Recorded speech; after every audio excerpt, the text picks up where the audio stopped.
भारत में प्राचीन काल से ही ऋषि मुनियों का बहुत महत्व रहा है। ऋषि मुनि समाज के पथ प्रदर्शक माने जाते थे और वो अपने ज्ञान और साधना से हमेशा ही लोगों का और समाज का कल्याण करते आए हैं। आज भी वनों में या किसी तीर्थ स्थल पर हमें कई साधु देखने को मिल जाते हैं जो धर्म कर्म में हमेशा लीन रहने वाले इस समाज के लोगों को ऋषि हम लोग कहते हैं। ऋषि, साधु या सन्यासी आदि नाम से पुकारते हैं। आज के इस वीडियो में हम देखते हैं कि ऋषि, मुनि, साधु और सन्यासी में क्या अंतर होता है। तो सबसे पहले हम लोग देखते हैं कि ऋषि कौन होते हैं। भारत हमेशा से ही ऋषियों का देश रहा है। हमारे समाज में ऋषि परंपरा का विशेष महत्व है। आज भी हमारा समाज और हमारा परिवार किसी न किसी ऋषि के वंशज माना जाता है।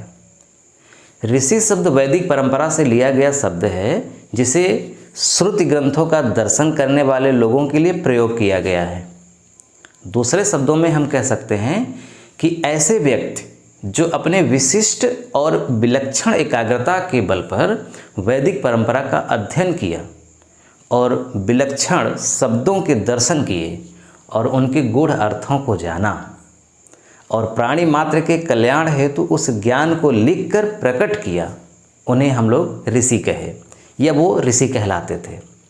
ऋषियों के बहुत सारे प्रकार हैं। ऋषि वैदिक संस्कृत भाषा से उत्पन्न शब्द माना जाता है, अतः यह शब्द वैदिक परंपरा का बोध कराता है, जिससे एक ऋषि को सर्वोच्च माना जाता है। अर्थात ऋषि का स्थान तपस्वी और योगी से श्रेष्ठ होता है। आइए अब बात करते हैं मुनि की। मुनि किसे कहते हैं? मुनि भी एक तरह के ऋषि ही होते हैं, किंतु उनमें राग द्वेष का अभाव होता है। भगवत गीता में मुनियों के बारे में कहा गया है, जिनका चरित्र दुख से विचलित नहीं होता, जो सुख की इच्छा नहीं करते और जो भाव और भय और क्रोध से रहित हैं, ऐसे निश्चल बुद्धि वाले संत मुनि कहलाते हैं। मुनि शब्द मौन यानी कि शांत या न बोलने वालों से निकला है। ऐसे ऋषि जो एक विशेष अवधि के लिए मौन या बहुत कम बोलने का शपथ लेते थे, उन्हें मुनि कहा जाता था। प्राचीन काल में मौन को एक साधना या तपस्या के रूप में माना गया है। बहुत से ऋषि इस साधना को करते थे और मौन रहते थे। ऐसे ऋषियों के लिए मुनि शब्द का प्रयोग किया गया है। कई बार बहुत कम बोलने वाले ऋषियों के लिए भी मुनि शब्द का प्रयोग हुआ है। कुछ ऐसे कवियों के लिए भी, ऋषियों के लिए भी कह सकते हैं कि मुनि शब्द का प्रयोग हुआ है, जो हमेशा ईश्वर का जाप करते थे और नारायण का ध्यान करते थे, जैसे नारद मुनि। मुनि शब्द का चित्र मन और तन से गहरा नाता है। यह तीनों ही शब्द मंत्र और तंत्र से संबंध रखते थे। जैन ग्रंथ में भी मुनि की चर्चा हुई है। जैनियों को भी मुनि कहा गया है। अब बात करते हैं कि साधु कौन होते हैं। किसी विषय की साधना करने वाले व्यक्ति को हम साधु कहते हैं। प्राचीन काल में कई व्यक्ति समाज से हटकर या कई बार समाज में ही रहकर किसी विषय की साधना करते थे और उसे विषय में विशिष्ट ज्ञान प्राप्त करते थे। विषय को साधने या उसकी साधना करने के कारण ही उन्हें साधु कहा गया। कई बार अच्छे और बुरे व्यक्ति भी फर्क करने के लिए भी साधु शब्द का प्रयोग किया जाता है। इसका कारण है कि सकारात्मक साधना करने वाला व्यक्ति हमेशा सरल, सीधा और लोगों की भलाई करने वाला होता है।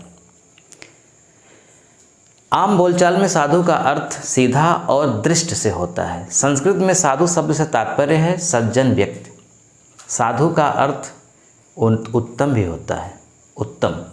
ऐसे व्यक्ति जिसने अपने 6 विकार काम, क्रोध, लोभ, मोह और मत्सर का त्याग कर दिया हो, उसे हम साधु कहते हैं। अब बात करते हैं सन्यासी की। चौथा टाइप है हमारा सन्यासी। सन्यासी किसे कहते हैं? सन्यासी धर्म की परंपरा प्राचीन हिंदू धर्म से नहीं है। वैदिक काल में किसी सन्यासी का कोई उल्लेख नहीं मिलता। सन्यासी या सन्यास की अवधारणा संभवतः हमारे यहाँ जैन धर्म और बौद्ध धर्म के प्रचलन के बाद हुई, जिसमें सन्यास की अपनी मान्यता है। हिंदू धर्म में आदि शंकराचार्य को भी महान सन्यासी माना गया है। सन्यासी शब्द सन्यास से निकला हुआ, जिसका अर्थ त्याग करना होता है। अतः त्याग करने वाले को ही हम सन्यासी कहते हैं।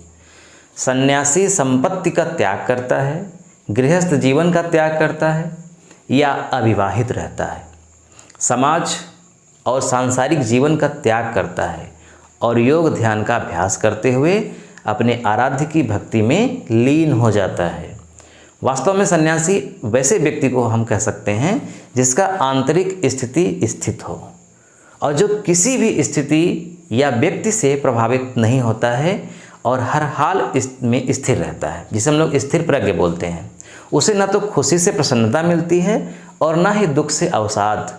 इस प्रकार निरपेक्ष व्यक्ति जो सांसारिक मोह माया से विरक्त अलौकिक और आत्मज्ञान की तलाश करता हो वो सन्यासी कहलाता है। तो साथियों, आज के इस वीडियो में हमने आपको बताया ऋषि मुनि साधु और सन्यासी में क्या अंतर होता है। ठीक है, उम्मीद है आपको यह वीडियो बहुत पसंद आया होगा। अगर ये वीडियो आपको बहुत पसंद आया है तो आप इस वीडियो को अपने मित्रों में ज़रूर शेयर करिए ताकि वह भी इस जानकारी को प्राप्त कर सकें। इस वीडियो पर अगर आप कुछ सुझाव देना चाहते हैं तो अपना सुझाव आप दे सकते हैं, स्वागत है। वीडियो देखने के लिए आपका बहुत बहुत धन्यवाद। अगर आप पहली बार देख रहे हैं तो इस चैनल को ज़रूर सब्सक्राइब कर लीजिए ताकि ऐसे ही कोई अगर हम वीडियो बनाएं तो उसकी सूचना आपको तत्काल मिल जाए। वीडियो देखने के लिए आपका बहुत बहुत धन्यवाद। मिलते हैं नेक्स्ट वीडियो में। नमस्कार।